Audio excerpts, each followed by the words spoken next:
of how it has helped me. So, do we have any people that have actually written their visions already? I remember Pastor Noah gave us that assignment in the last class.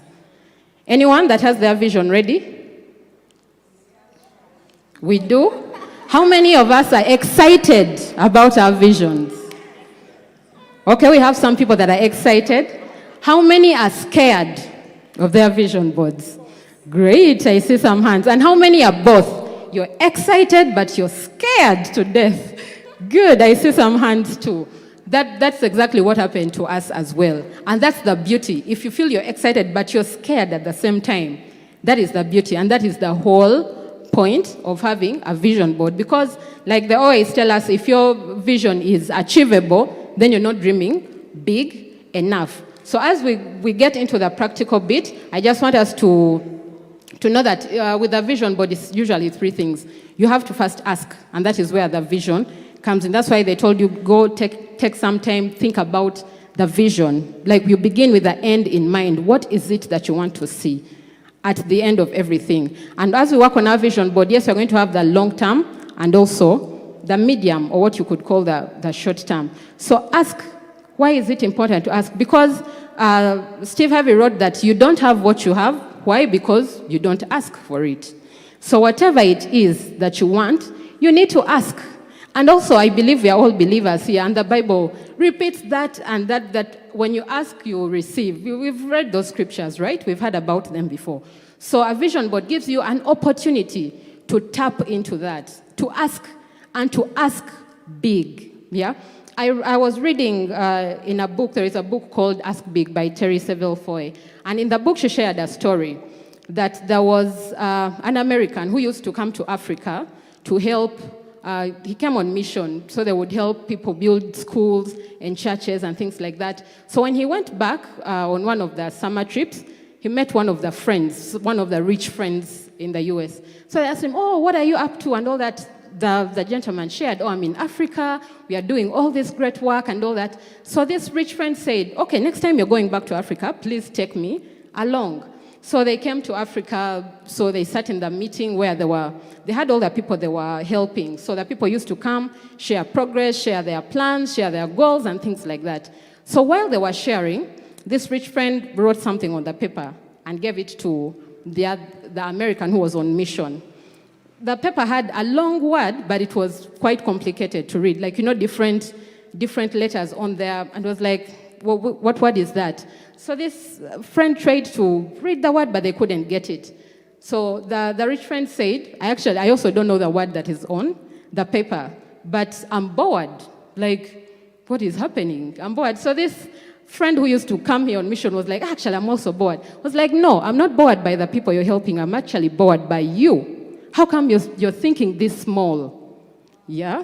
That is what happened. So now I have a question to ask. Now, as you work on your vision boards and everything, and God is looking at you, do you think he's bored? Yeah? Sometimes you can have a vision and God is looking at you and is like, really? Yeah? Yeah? So do you think God is excited or he's bored? He's back on his WhatsApp, he's like... Yeah, that's a joke. But as we work on our vision boards, let us dream big. Because someone shared when I came in, when your vision is big, even God doesn't want you to fail it. Because like we saw in the last class, God wants you to help his people out there. So the bigger your vision, actually the easier it is for God to help you achieve it. So while we get into our vision and think the things that we want to put on our boards, let us keep that at the back of our heads. Some people have come to me and they're like, but Marjo, I've worked on my vision board, I've put up things, but nothing has come to pass. So when we work on our vision board, it's not that it's automatically going to happen. After putting them up, remember I said the first thing is ask. The second thing is believe. Because you may be seated here like, okay, they've told us to work on our vision, so let me work on it. But it's important for you to believe. There is a scripture in the Bible, I think it's Matthew chapter 20, the story of the blind men. We've heard about the story of the blind men that came to Jesus, and they're like, oh, Master, we want to see, and all those things. Jesus asked them a question. Does anyone know the question Jesus asked the blind men? Anyone that can share?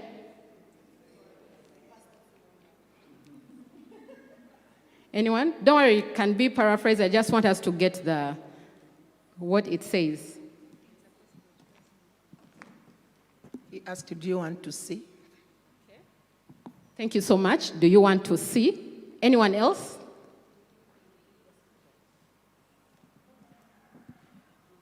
Do you believe? Exactly. God asked them, do you believe I can do this for you? So guess what? It is the same question God is asking you. So you have this big vision in your head, but God is asking, do you believe that I can do this for you? Or do you believe that you can even do it? Yeah? So as we work on our vision boards, let us work on our faith, and we believe that it is actually possible. Yeah?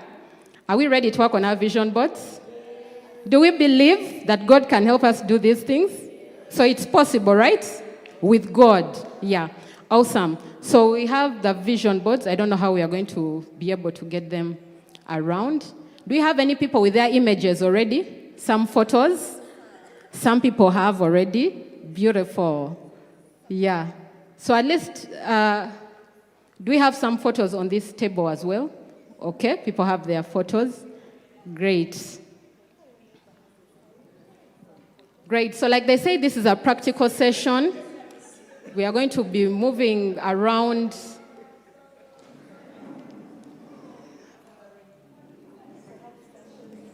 People have files of photos. I like it.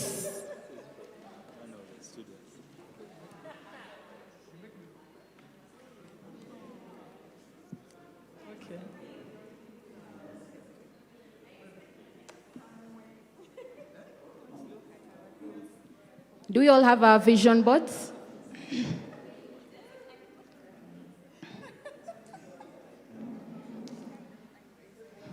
So as we get our vision boards, have your photos ready. I'm sure at least every table has some markers. You have some sticky notes. You have some scissors, because we are going to use the scissors to cut out the images. And I hope that the images are printed in color. Because really, if your photos are in black and white, I know. Yes, that's true. You can spread out to, okay, there's a free table here, so you can join this table and that table.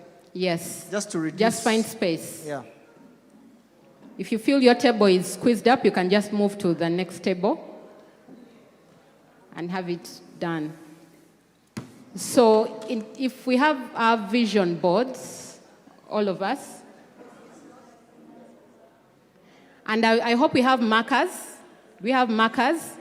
Yes, awesome. So the first thing we are going to do on our vision board is to actually put a title on the vision board. It could be, I think since we are talking business, oh, okay. Fish, my height. Will I be able to?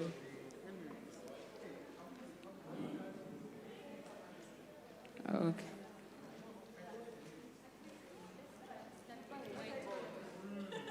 We start with a whiteboard. I like it. I like it. That if you make a mistake on your board, you buy another one.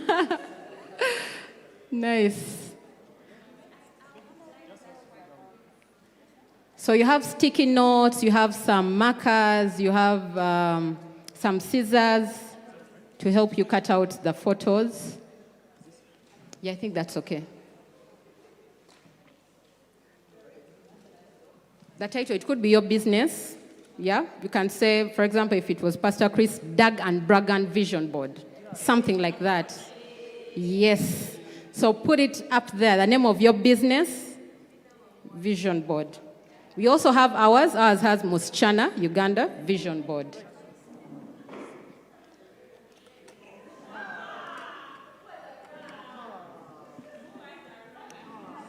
Who has a ruler?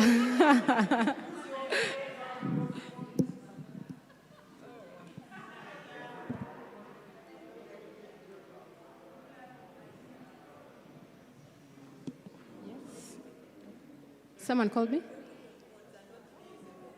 They're not reusable. They are. So you have an option to either use pins or glue stick. So which one are you going to use? The business name can change. Huh? It is true. Okay, we can use the one we have now. For now. Let's assume it's the business we have.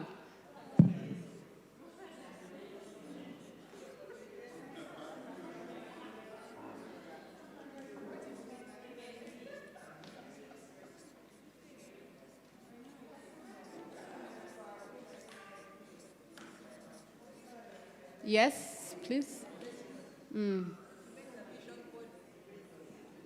Oh. And the Lord speaks to you along the way. I like it. I like it. So someone was saying, in case we work on these ones and then you get a bigger vision along the way. Like she said, you buy a new vision board and then plan for that. So for now, we're using the one you have. If you had a bigger, there are some sticky notes that are usually bigger. If you have that, then you can put it and you write your title and then you can change that maybe. In case you don't, you can put the name that you have for now. So after we have done that, we are starting with the big vision, the vision itself. The vision itself. You can ask yourself, Personal just took us through everything. From the future, you think from the future. So ask yourself, 10 years or 20 years, where do you want to be? Where do you want your business to be? 10 or 20 years from now. So because we are starting with a big vision, it's what comes first. I like it. I'm seeing pictures here of